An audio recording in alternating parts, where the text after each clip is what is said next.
Bonjour à tous. Alors, aujourd'hui, on va voir comment déployer le projet Flask Python que nous avons fait dernièrement. Alors, déployer, c'est quoi? Pour les gens qui ne connaissent pas le jargon, c'est que on va prendre cette application-là qu'on a fini en Python, on va la mettre sur Internet pour que tout le monde ait accès à ça. Tout le monde, n'importe qui sur son téléphone, grâce au lien, pourra accéder à ça. Comme une application que j'ai déjà fait, vous pourrez accéder à ça, je peux mettre même le lien après, vous verrez en description. Donc, je vais vous montrer comment déployer votre site Flask, votre appli Flask avec la base de données PostgreSQL.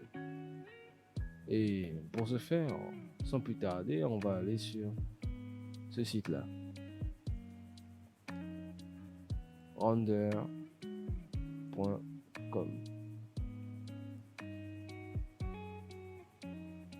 Alors, ce site-là, il joue un rôle prépondérant plus dans le déploiement parce que c'est lui le seul que j'ai trouvé pour le moment qui permet de déployer votre application si elle ne prend pas beaucoup de place gratuitement. Et ce pour peut-être 1 mois ou 6 mois, que ça reste comme ça. Et c'est le seul gratuit pour l'instant. Il y a des partenaires, il a servi dans beaucoup de choses. Et si vous avez des projets comme quoi que vous devez montrer à votre prof, normalement, en Python, si vous voulez montrer que c'était déployé, vous déployez ici. Bon, ça c'est les étapes, mais je ne sais pas si vous comprenez ce que vous voyez là. En tout cas, je vais vous expliquer ce qu'il y a à faire. Pour commencer, vous venez ici là, Get Start Free. Vous devez créer un compte. Moi, j'ai pas de compte, donc je vais compléter ici là dans le sign up. Quand vous regardez ici là, vous voyez que il y a différents types de sites que vous pouvez proposer, des sites statiques avec HTML, CSS, JS, des particuliers, des sites privés, des services web. Tout ça, je connais pas encore. Alors, Redis, Blueprint, peut-être je connais, ouais. Mais ce qui nous intéresse, c'est ici la New Postgre. Mais avant ça, nous allons partir d'abord sur notre projet. Là, que nous avons fait, le projet.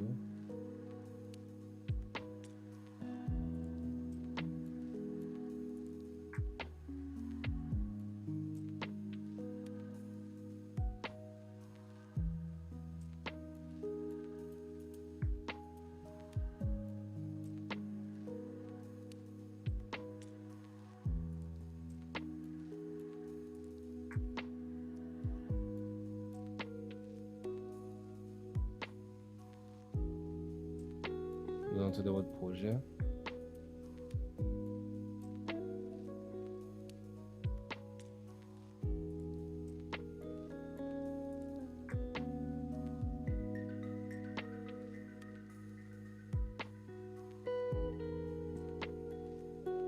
Maintenant, ici, là, vous n'avez encore rien à changer. On va juste attendre que ça charge un module ici, là, mais pas vraiment attendre. Alors, comme je dis, on a besoin de ça, ce qui est ici, là. Vous allez mettre ici la New PostgreSQL. Vous allez nommer votre nouvelle base de données. Pour proposition, je peux donner quoi?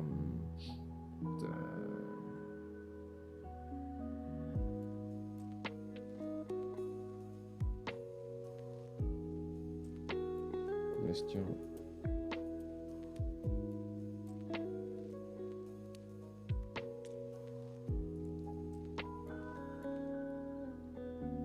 Exemple. Ici, là, il va générer le nom en forme de base de données. Ici, là, nous voyons voir. Je crois qu'il va laisser ça, on va laisser ça comme ça. La version, ouais, 15, c'est bon. Et puis là, vous voyez les types. Pour l'instant, on a besoin des gratuits. Les autres trucs pro, c'est pour les trucs plus industriels. Vous-même, vous savez, ça coûte 185 €, 7 € à partir de. Il n'y a même pas de vrai changement. Alors, vous venez ici, là, vous mettez créer database. Et après avoir fait ça, vous attendez ce qui est écrit là, storage. Alors, c'est fini ici, voilà d'infos. Alors, on peut aller c'est ça. Vous voyez un peu ce qui est écrit là. Expiration, c'est la date à laquelle votre base de données va expirer. Donc, vous avez au moins 3 mois. Et après, votre site n'existera plus. Puisque vous êtes en mode gratuit, quoi. Et puis, vous supprimez comme vous voulez. À part si vous upgradez le plan pour que ça reste comme ça. Maintenant, ici, là, dans Connect, nous avons deux liens. Le lien interne et le lien externe de connexion. Ce qui nous intéresse, c'est l'externe. Pas celui-là, ici, là. On va le copier. Voilà, ici. Et après. Et on va le mettre dans notre projet. Vous me rappelez de la place ici, là, non? Est-ce qu'il y a la chimie où il y a le lien vers la base de données Postgre? Alors, on va remplacer ce lien-là. Et on va coller ça. Et là, comme vous voyez, c'est la structure. Comme c'est écrit là, il y a Postgre. D'abord, on va changer un peu. Là. On va mettre Postgre. SQL. Voilà. Là, c'est bon. Maintenant, nous avons ces quelques informations, le nom d'utilisateur, les mots de passe qui sont écrits juste là. On va vous aider à lire ça puisqu'ils vont servir à nous connecter à l'autre. Donc maintenant, je vous conseillerais d'installer deux trucs. Il y a DBViewer, DBViewer qu'on va installer maintenant. Et là, on télécharge ça.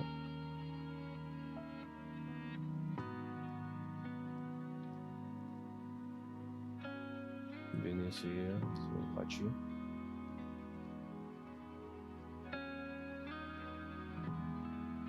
Oui. On ouvre ça. On va exécuter.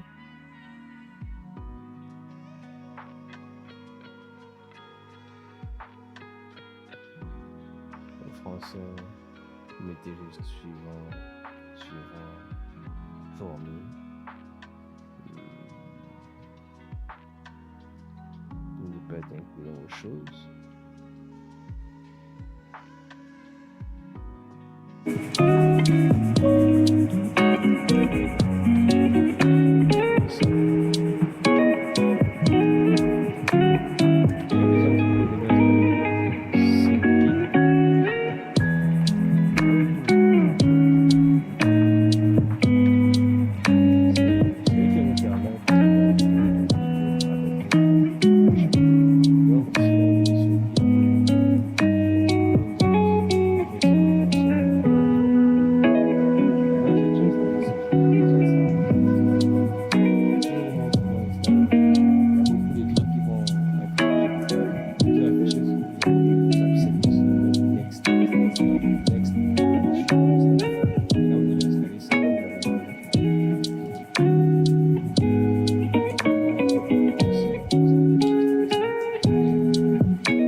Pour l'instant, DBViewer n'est pas très important. Ce que nous voyons là, nous avons toutes les informations pour nous connecter à notre base de données. Qu'est-ce que nous allons faire maintenant? Nous allons appuyer sur App ici là. Bon, on lance notre programme. Vous allez voir, ça peut prendre du temps parce que c'est en ligne. Donc vous faites Run ici. Vous vous rappelez ce qu'on avait fait, non? Quand on lance le programme, il crée les tables si les tables ne sont pas créées. Voilà, maintenant que nous avons lancé ça, attendez d'abord qu'il y a deux trucs qui s'affichent ici.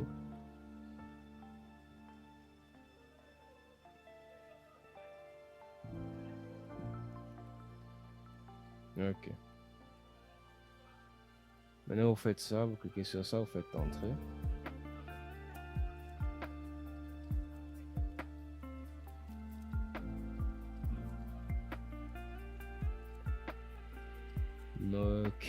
Ok.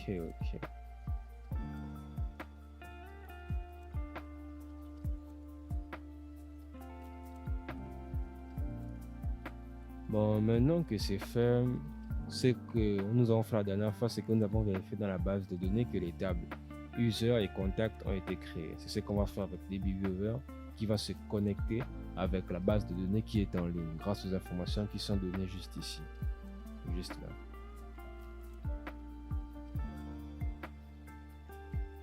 Alors, c'est quoi ces types? Moi, j'ai pas besoin de ça. Vous allez mettre ici là close.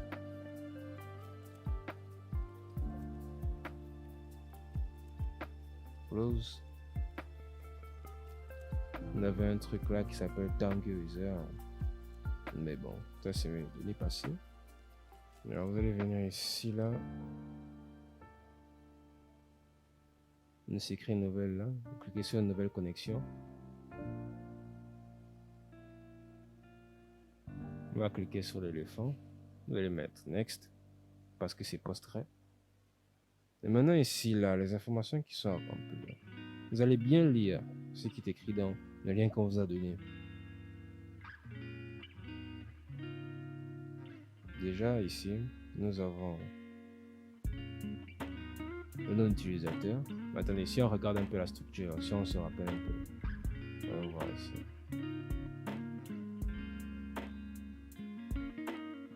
Alors nous pouvons voir dans les pages ici.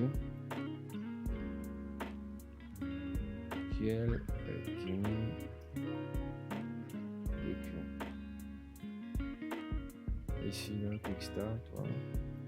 Bon, c'est la version 2.0, c'est pas celle qui m'intéresse.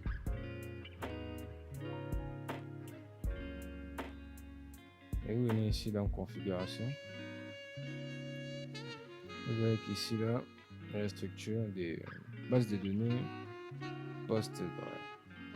Et là, au début, vous voyez qu'on a quoi? Nous avons PostgreSQL qui est là. Voilà, et le nom utilisateur, c'est le premier qui est la version utilisateur. Ça s'arrête à partir des deux points là. Vous faites copier, vous mettez ici là, où c'est écrit le user. Ce n'est pas Postgre, ici on copie, c'est ça. Voilà. Puis nous avons le mot de passe, Tiger, qui est juste à côté de ça. Mot de passe. Après l'arrobase, on a ici. Voilà. Et c'est là qu'on s'inspire.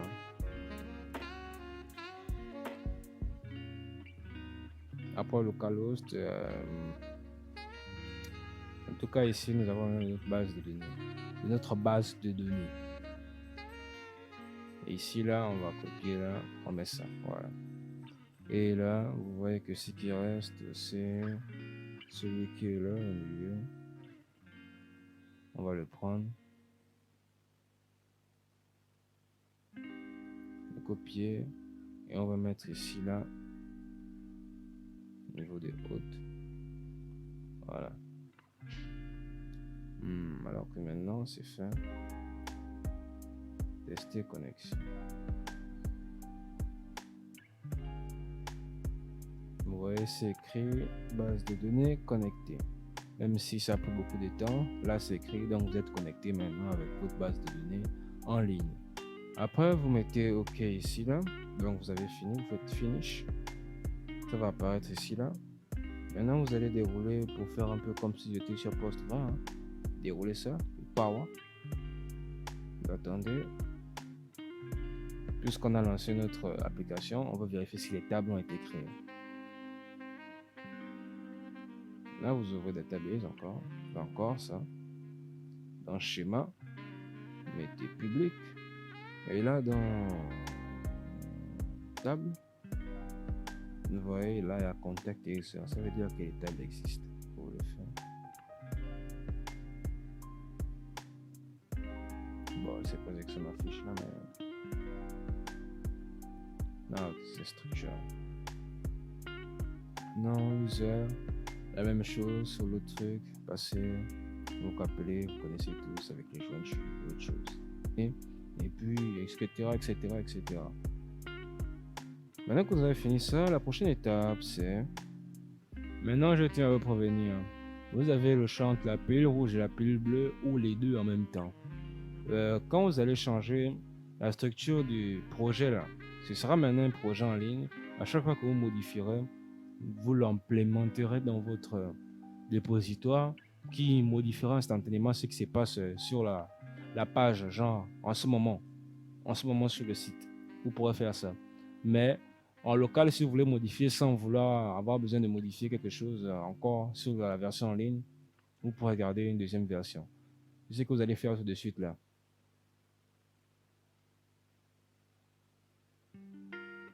Bon, on va venir sur le bureau. On va créer un nouveau dossier.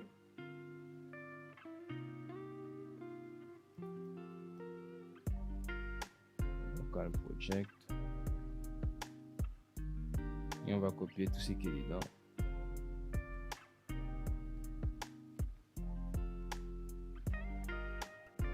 On disait, vous allez venir ici là.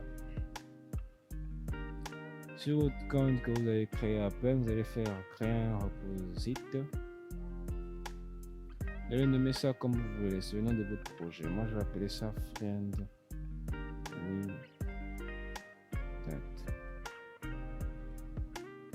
avec E à la fin. Ne demandez pas pourquoi, c'est personnel. Et je vais mettre ici la private. Il y a plus de trucs à changer. Vous mettez create reposite.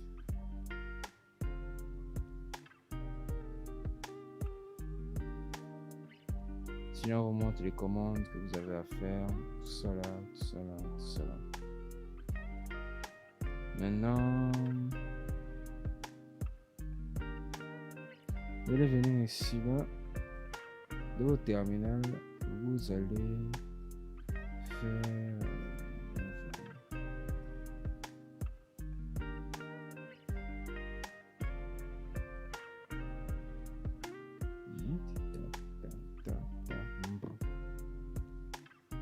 vous allez faire git config global user.email. Vous allez indiquer que ça c'est quand vous avez installé le git. Vous allez prouver que le git qui est dedans a l'email et puis le nom d'utilisateur. Donc vous mettez votre email là.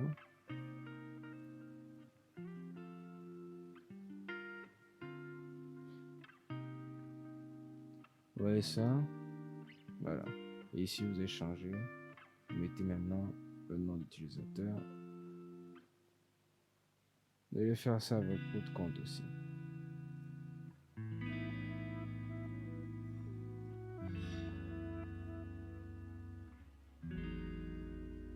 Et là, vous venez ici, là, vous regardez bien. C'est votre nom d'utilisateur qui est là. Et là, vous faites entrer. Comme ça, Git va savoir c'est qui envoie où, quelque part. Maintenant que vous avez fait ça, vous allez faire attendez un peu, Flask Shell.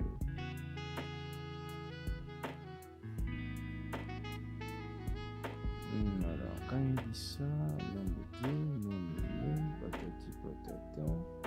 Alors là, c'est parce que j'ai mis mon init sans nommer. C'est pas important pour l'instant, on pense pas ça. Maintenant que vous avez fait ça, vous allez faire pip freeze requirement.txt parce que ça va servir à montrer la configuration au serveur qui ne connaît pas la structure de votre dossier. Vous faites entrer.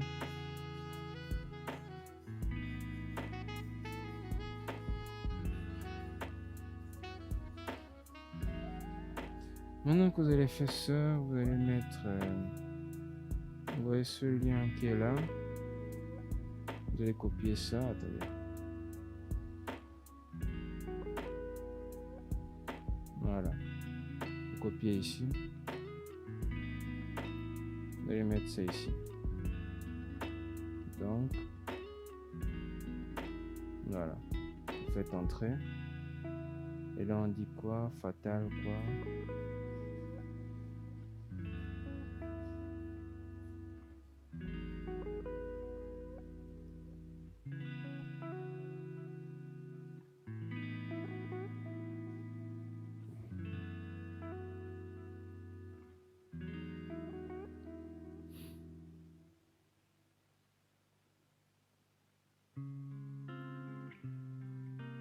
HAL.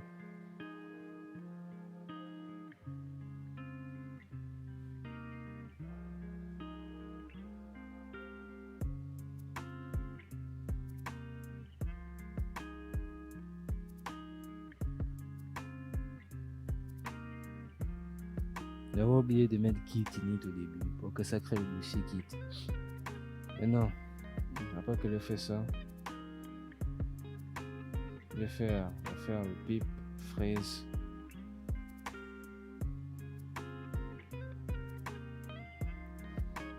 txt.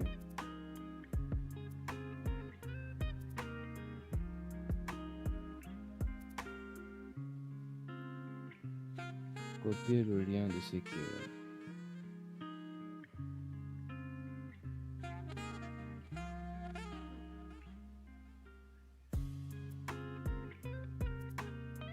Voilà, on fait entrer. Maintenant qu'on fait ça, on va mettre git add all pour afficher, pour ajouter tous les fichiers qui sont dans le dossier là dans le. Mais avant de faire ça, il faut créer un fichier qu'on va appeler git ignore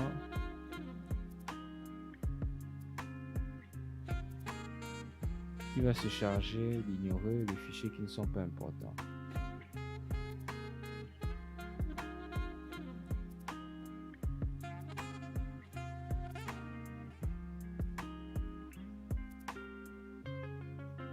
Donc vous allez mettre ici là 20 bar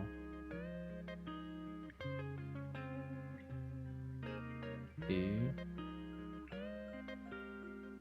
pcache.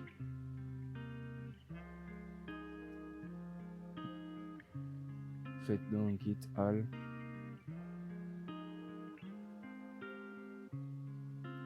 ok, il parle du référentiel et là on va appeler donc git commit -m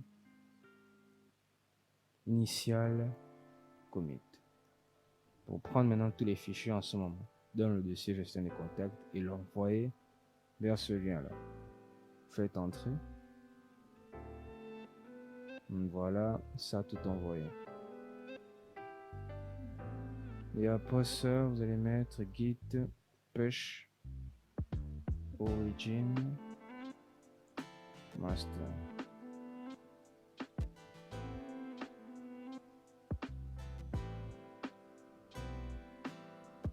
Bon, là, je ne comprends pas l'erreur que ça m'affiche là. Je ne comprends pas ça. Apparemment, j'ai oublié que mon compte était déjà connecté et il ne devait pas se déconnecter tout seul.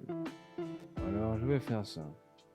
Là, c'est pour les gens qui ont déjà connecté leur compte Git et qui essayent de connecter un deuxième compte avec ça. Vous allez venir ici dans la partie utilisateur. Voilà. Et venir là où s'écrit la GetJob, dérouler, ou dernière connexion, vous mettez supprimer. Et mais oui. Après avoir fait ça, vous fermez. Maintenant, refaites la même commande.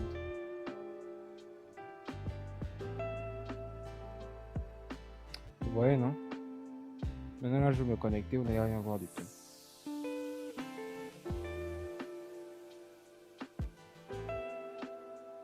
Et là, vous mettez autorisé.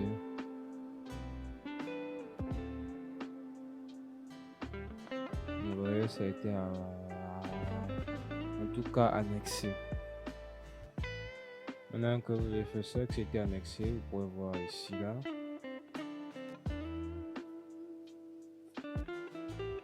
Je vais réactualiser juste.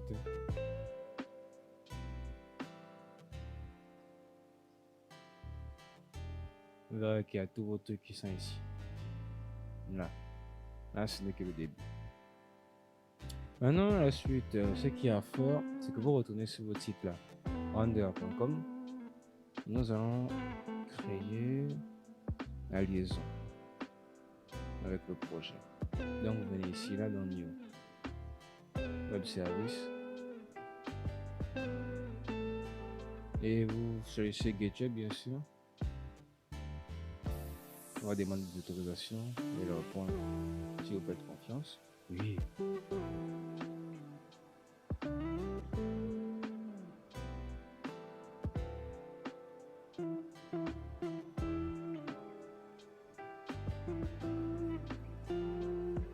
Maintenant, ici, là, j'étais venu dans Web Service.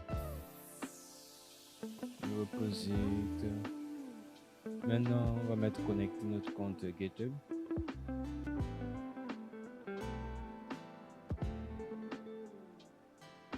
Donc, vous allez choisir si c'est juste... C'est quoi ça? Tous les reposites que ça accède ou bien à un seul. Moi, je vais sélectionner un seul. Et c'est celui-là qui est là. On n'aura juste accès qu'à ça. Je vais mettre install.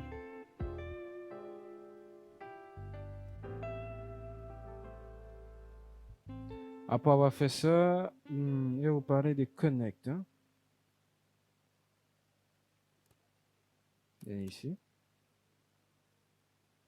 Maintenant, vous allez nommer votre service comme...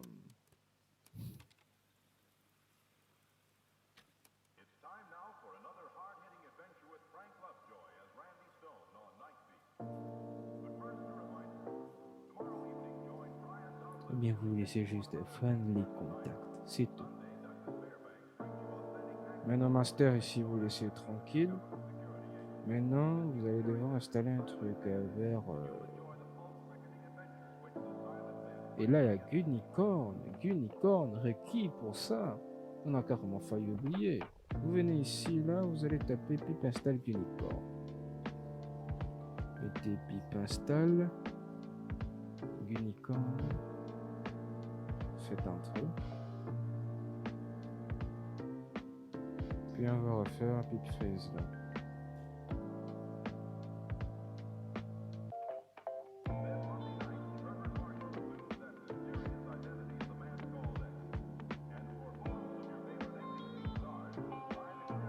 Bon, il y a d'autres, certaines personnes, qui auront un fichier appelé pour lancer le fichier initial. Et moi, j'ai déjà créé mon fichier appli là qui fait ça. Donc, pas besoin de diviser. Allez voir, ça va être passé. Juste faire git add. Bon, c'est pour dire tout ce qu'il y a sur le dossier. Faites entrer. Et git commit -m second commit. Puisque c'est le deuxième, ça doit être toujours comme ça. Voilà. Maintenant, on a dit il n'y a qu'un seul fichier qui a changé et c'est normal, le requirement. Et là, c'est bon, vous faites git push origin master. C'est bon, c'est implémenté. Maintenant, la suivante, c'est vous venez ici, là. Vous allez écrire une unicorn.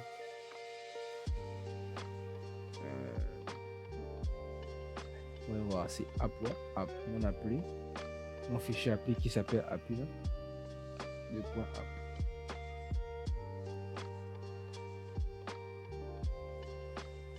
Ça, c'est exactement si vous avez la même structure que moi dans votre dossier.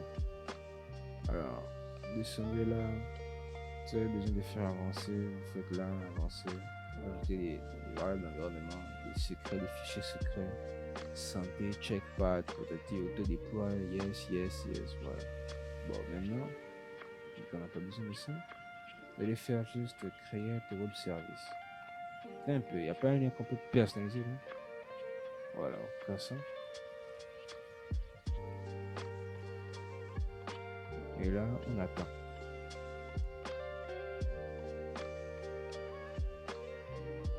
Ok, fais-le pourquoi.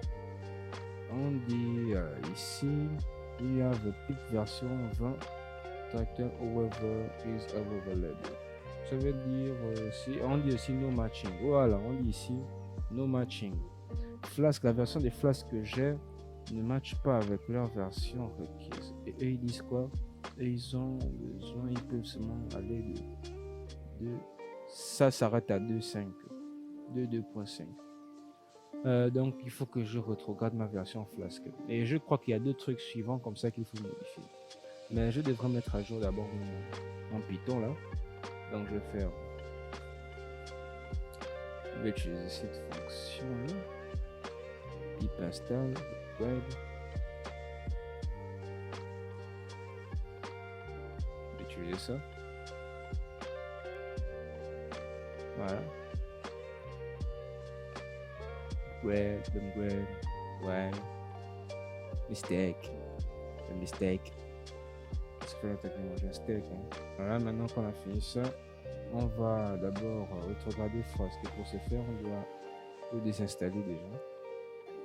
On installe Flask. Et puis voilà.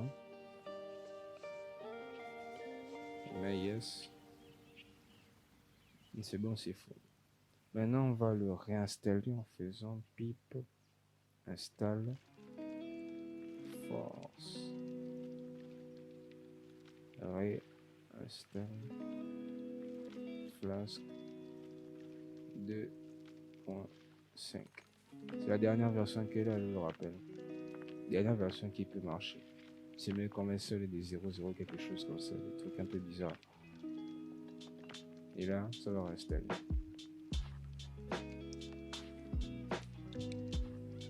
Et là, vous pourrez vérifier si la version a été vraiment installée en faisant Flask 2-version.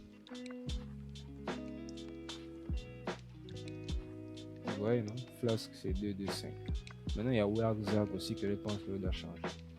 Et donc, je vais faire juste pip install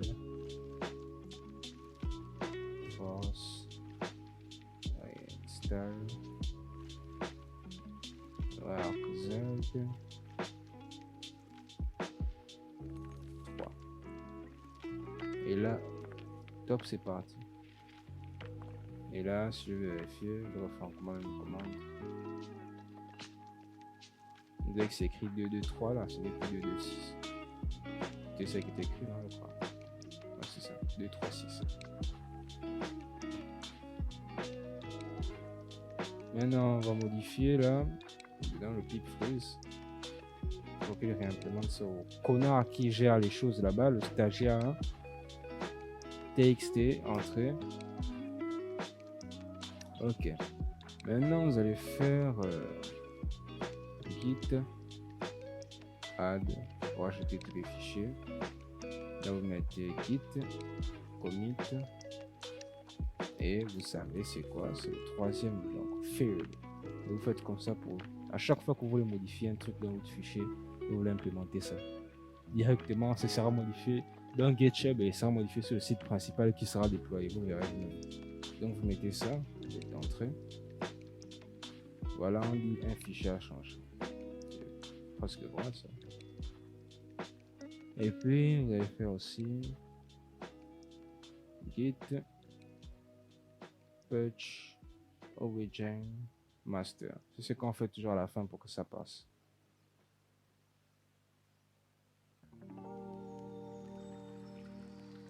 Charlie Delta commando. On est là, on commande tout. Maintenant, quelque chose va se passer ici, vous verrez la magie. Vous verrez la magie.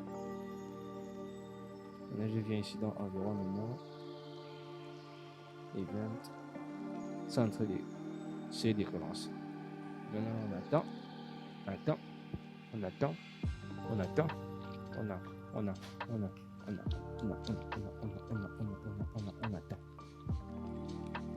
Voilà.